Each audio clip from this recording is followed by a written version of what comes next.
Mesdames, Messieurs, bonsoir et bienvenue dans votre rendez-vous environnemental Mère Nature sur Alafia TV. Le thème de notre émission d'aujourd'hui est la pollution de l'eau et accès à l'eau potable, un enjeu de santé publique. Pour en parler, nous avons fait appel à notre spécialiste dans le domaine. Il s'appelle Alassane Touré, dit Sandy. Il est expert en changement climatique et ingénieur des eaux et forêts. Bonsoir, Monsieur Touré. Et bonsoir. Merci d'avoir accepté notre invitation. Je vous en prie. Alors, nous allons planter les décors avec ce micro-trottoir que nous avons enregistré à travers la ville de Bamako. Suivons.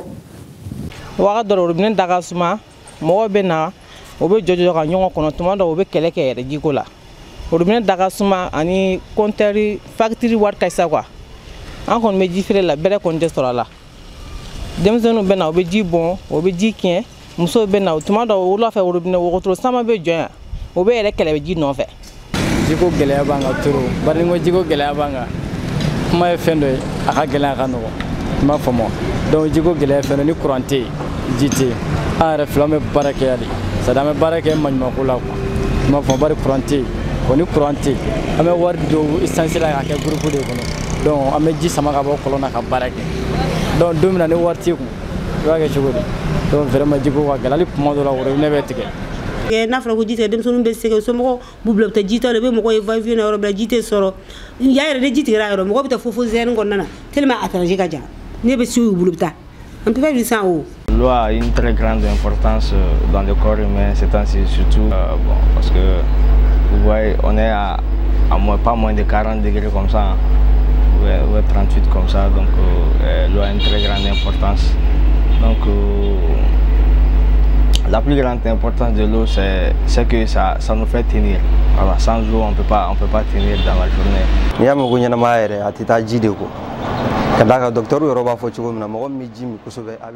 L'eau est source de vie selon les médecins. Les personnes qui boivent beaucoup d'eau tombent rarement malades. L'eau joue donc un rôle capital pour la santé. Les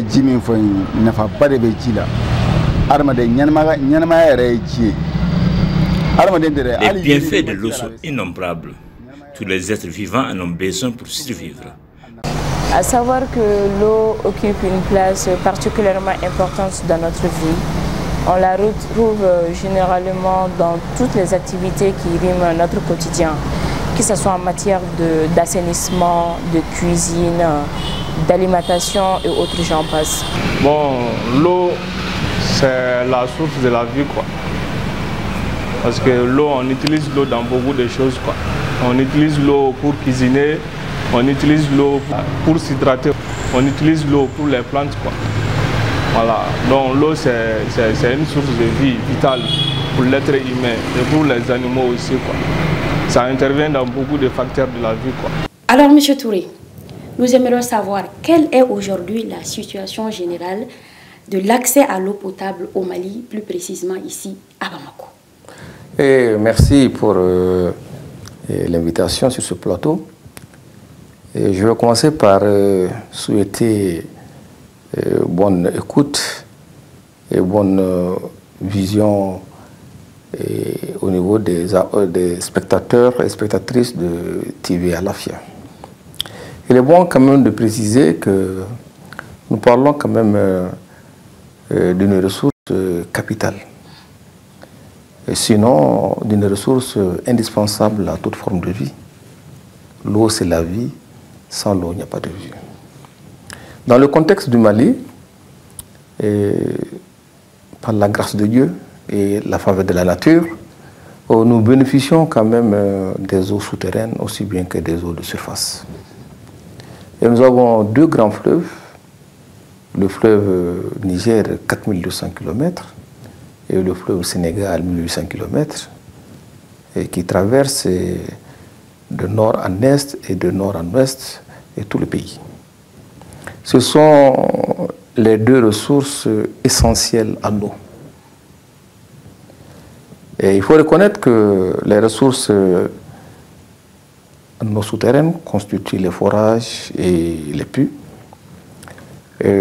Celles de surface, c'est bien les rivières, les fleuves, les lacs et toutes les collections d'eau. Les eaux souterraines sont évaluées à 2700 milliards de mètres cubes. Et ce sont ces estuaires qui principalement approvisionnent le pays en eau potable. Donc voilà ce qui alimente nos deux fleuves et qui constituent les ressources en eau vraiment de notre pays, le fleuve Sénégal et le fleuve Niger. Tout à fait. Monsieur Touré, quels sont les types de pollution de l'eau les plus fréquents dans nos zones, que ce soit urbaines et même rurales? Effectivement, les types de pollution sont de plusieurs ordres, parmi lesquels on peut parler de type une cause humaine, liée vraiment aux activités humaines. Nous avons les déchets solides, nous avons les déchets liquides et nous avons les déchets industriels. Et aussi, il faut reconnaître qu'il y a l'utilisation quand même des pesticides, des fongicides et des engrais au niveau des espaces agricoles. Et tous ces éléments constituent vraiment à la pollution vraiment de l'eau. Et au niveau des industries, et tout le monde sait les résidus vraiment nuisibles que les industries déversent au niveau de nos fleuves. Il y a aussi une activité qui n'est pas à négliger, c'est les teinturières. Une menace fondamentale. En marge de ça, il y a un des dangers éminents, le dragage. Parce qu'au niveau de tous les cours d'eau, sans parler des principaux cours d'eau, le fleuve Niger et le fleuve Sénégal, mais au niveau de tous les affluents et les petits cours d'eau, nous avons le dragage qui est lié à l'exploitation minière. Et qui parle d'exploitation minière, qui parle quand même de mercure et d'autres polluants qui sont dangereux à toutes sortes de formes de vie, qui menacent non seulement la biodiversité d'une manière générale, c'est-à-dire tous les êtres vivants dans l'eau. Et tous les êtres qui utilisent l'eau, qui consomment l'eau, parce que l'eau de fleuve constitue quand même l'eau de boisson de la population. Et sinon, tous les besoins domestiques sont faits à partir vraiment de l'eau, vraiment des cours d'eau. Donc voilà quelques éléments qui constituent les sources de pollution et de nos eaux. Mais M. Touré, vous avez parlé de dragage.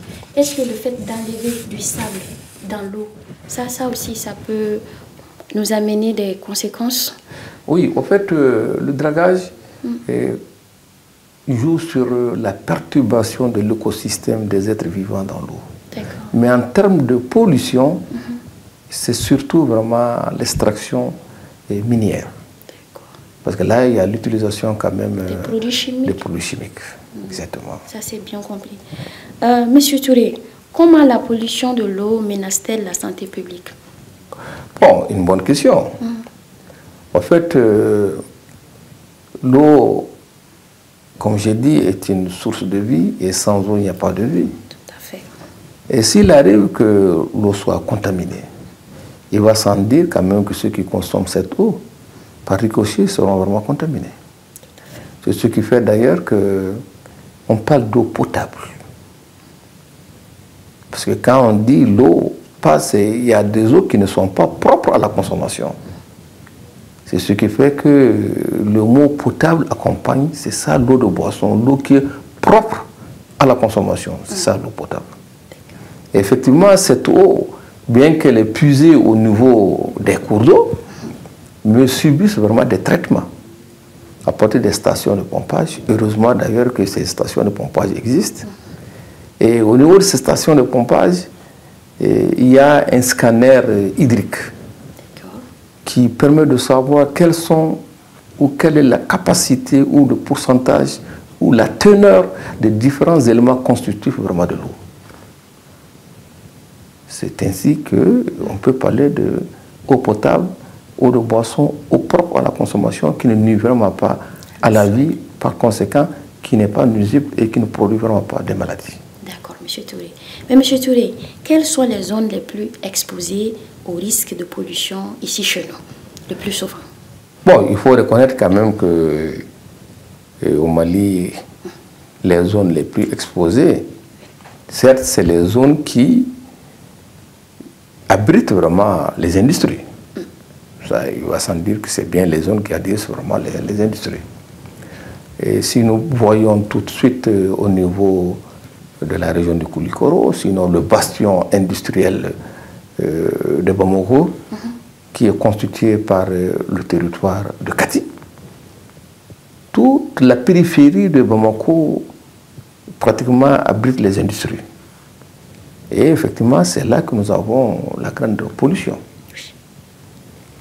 Et il faut reconnaître que la pollution n'est pas seulement... Elle a beaucoup de conséquences, sinon elle a beaucoup de facteurs au niveau vraiment de l'environnement. Une fois la terre est polluée, parce que la terre, avec les produits, les engrais, les produits chimiques, donc cette terre constitue le territoire aussi des cultures. Donc une fois la terre est polluée, les cultures sont contaminées, l'être humain est vraiment contaminé.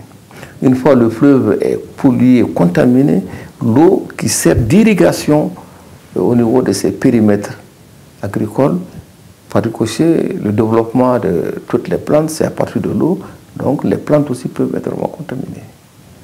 Et c'est dire que vraiment les zones industrielles sont les zones les plus polluées, les zones minières sont vraiment beaucoup polluées, et il ne faut pas négliger aussi, parce que, comme j'ai dit, les principales sources vraiment d'eau, c'est le fleuve Niger et le fleuve Sénégal.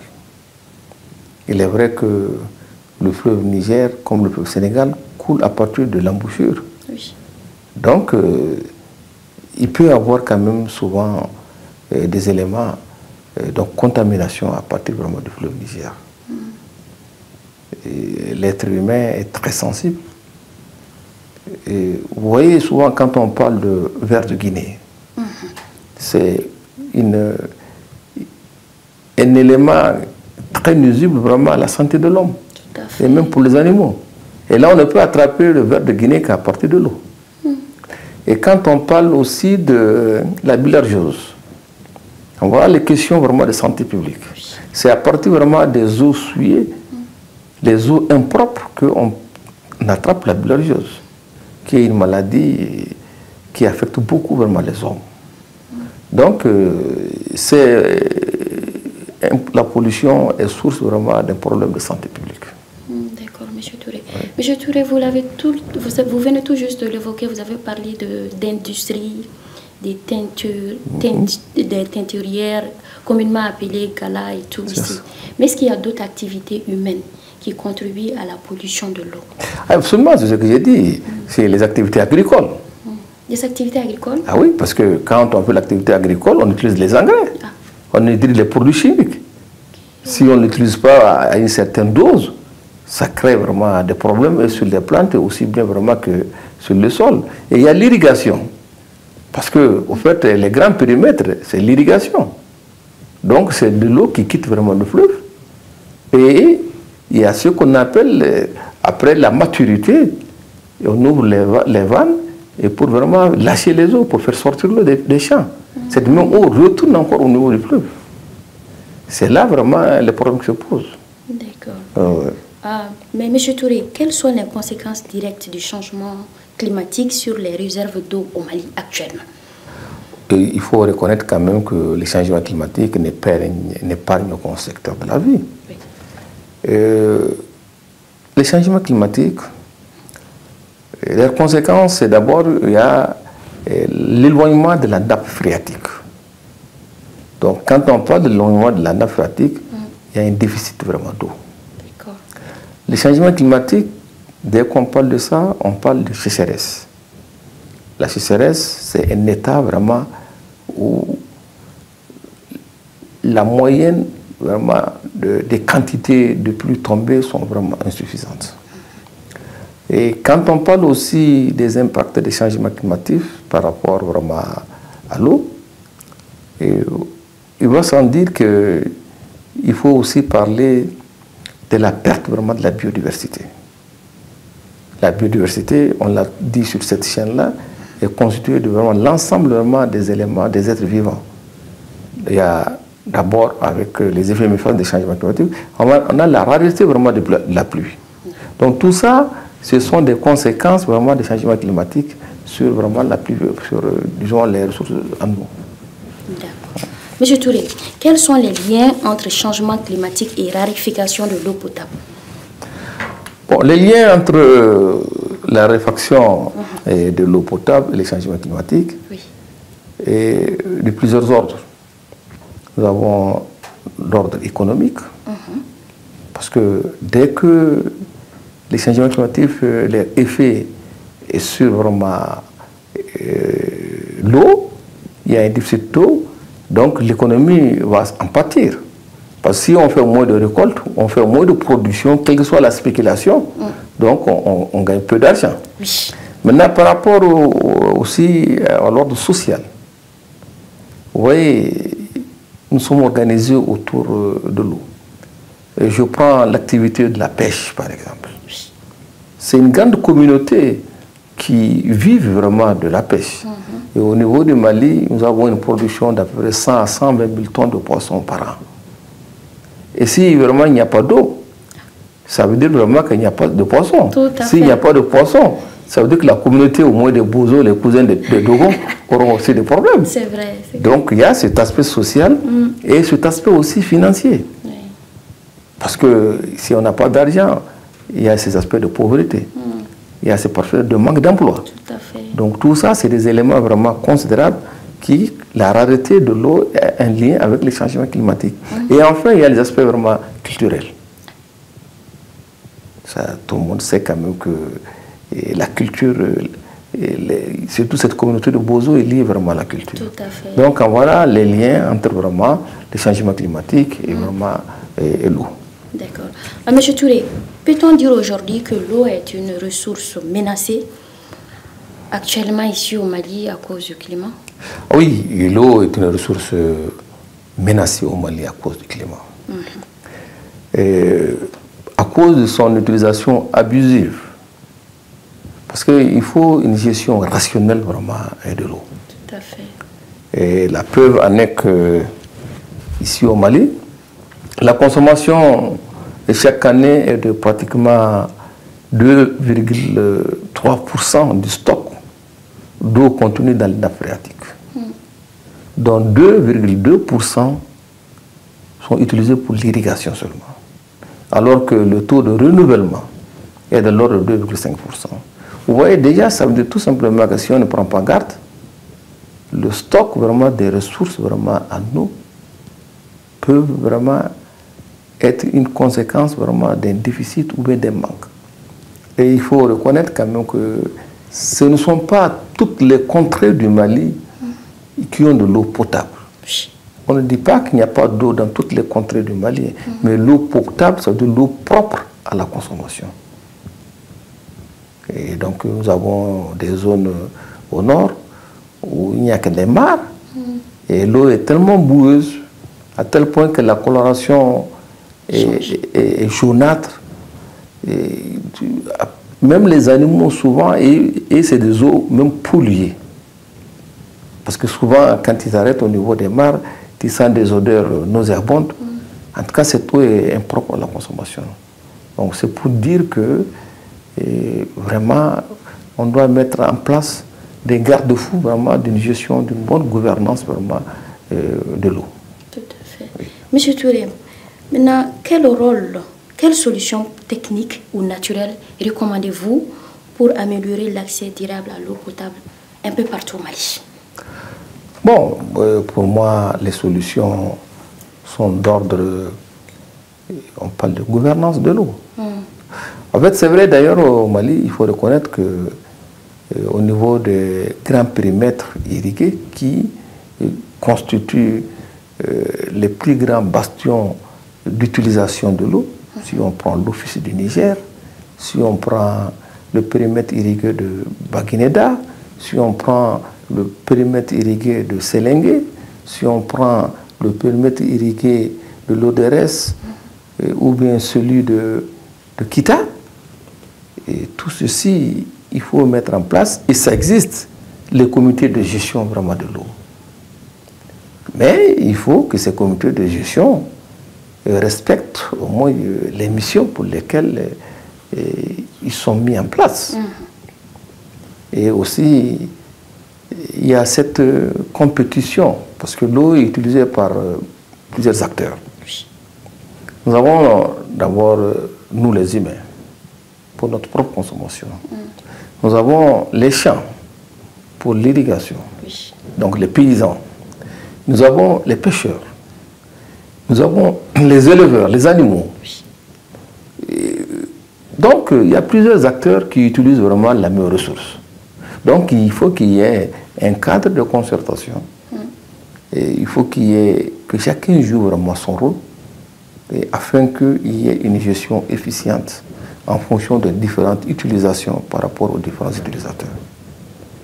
Et donc, d'une manière globale, on peut parler de gouvernance vraiment de l'eau. D'accord, M. Touré. Bon, en plus, il faut reconnaître quand même qu'il y a certaines mesures de conservation et de défense et de restauration. Vraiment, conservation, défense et des eaux et des sols.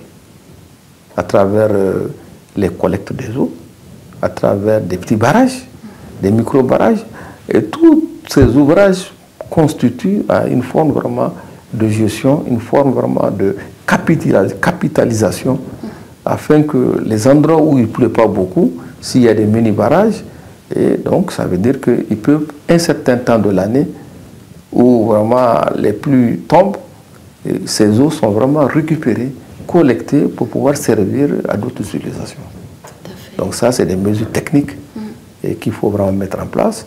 Et il y a les mesures administratives, les collectivités, toutes les collectivités traversées par les deux fleuves, le Sénégal et le Niger, doivent avoir comme mission la protection vraiment du fleuve, des fleuves. Ça, c'est vraiment capital. Parce que quand on protège le fleuve, donc on contribue au moins à ne pas rendre ce fleuve-là impropre. Et ça, c'est vraiment des actions que les collectivités, l'administration, et par ricochet, c'est un arsenal juridique et réglementaire qu'il faut vraiment mettre en place. Certes, ça existe au Mali, mais il faut carrément les dynamiser, les redynamiser et faire vraiment un suivi par rapport vraiment à ces outils en place. D'accord, M. Touré. M. Touré, quelle urgence y a-t-il maintenant sur la question de l'eau au Mali? Bon, l'urgence, c'est que ce n'est pas au Mali seulement. Il faut reconnaître que les gens le disent, que s'il doit y avoir une troisième guerre mondiale, c'est la guerre de l'or bleu qu'on appelle l'eau. Parce que, il faut le dire, nous avons des pays, des États. Le Nil est sujet de beaucoup de problèmes entre des États. Donc, ça veut dire que les problèmes d'eau peuvent constituer un élément déclencheur vraiment de beaucoup de conflits. Et d'ailleurs, il y a même de conflits entre les éleveurs et les pêcheurs, entre les éleveurs et les agriculteurs. Il y a toujours ce problème vraiment de conflit par rapport à la ressource. Donc, vraiment un élément non seulement fédérateur, mais c'est un élément aussi vraiment de conflit. Bon, surtout que nous, nos deux grands fleuves, qui sont nos seules ressources d'eau de surface, sont vraiment des ressources partagées. Le fleuve Niger n'appartient pas au Mali, seulement. Le fleuve Sénégal n'appartient pas au Mali, seulement. Donc c'est des ressources vraiment partagées. Et en ce moment, il faut qu'il y ait une gestion concertée des États, dans la concertée commune, une gestion commune des États, dans vraiment la survie, la protection et la gestion vraiment de l'eau. Tout à fait, M. Touré. M. Touré, si vous aviez un seul message fort à passer aujourd'hui, lesquels serait-il concernant l'or bleu, comme vous venez de le dire tout de suite? Bon, c'est pas moi qui l'ai nommé l'or bleu, ça c'est...